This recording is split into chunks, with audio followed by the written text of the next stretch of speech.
1993, binumba ang katedral ng Davao City, yung simbahan.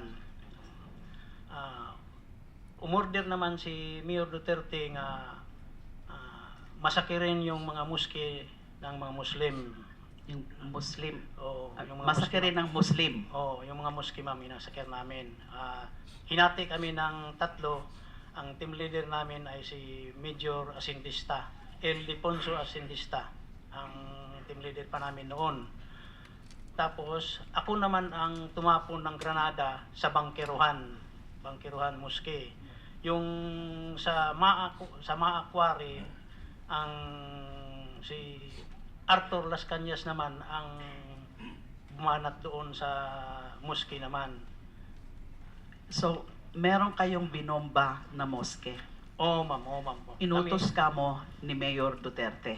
Pag Inutos sinabi niya, niyo pong Mayor Duterte, yung dati hong mayor, Mayor ng pa namin, Davao. ma'am. Umakyat siya sa opisina namin, kinausap si Major Asindista nga masakiron yung mga moske. So, linakad Moske, naman. Muslim.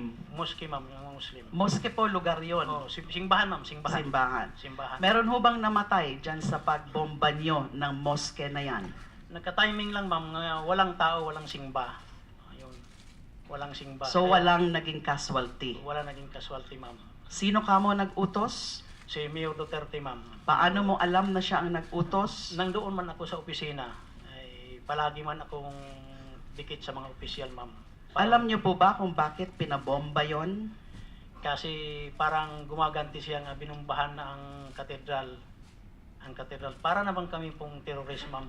Kasi hindi naman kasali yung ibubumbahin namin yung mga mosque, ma'am. 1993 ka mo yon. 1993, ma'am. Yun ho ba nung 1993, Lambada Boys pa rin ho ba kayo ron? Napito lang po kayo? O yung sinasabi nyo na sa katagalan ay dumami na po kayo? Opo, ma'am. 1993, dumami na po kayo. Dumami po kami, ma'am.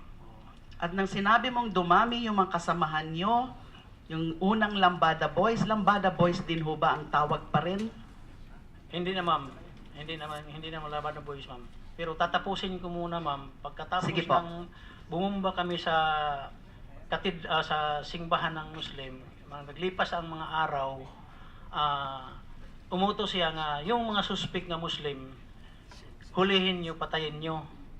So, ang kuha naman namin, ma'am, inaabangan namin yung mga Muslim doon. Pinagdudukot namin, pinagpapatay namin, linilibing namin sa Maakwari. Kung may-ari ni Bing Laod, SP4 Bin Laod, ang may-ari ng lupa. Yan talaga ang libingan namin, ma'am, ng mga tao nga nidudukot namin. Okay, so sinasabi mong yung Laod property? Laod property, Yan ma'am. ba yung Laod Quarry na may mga linilibingan? So sinasabi mo marami kayong pinatay?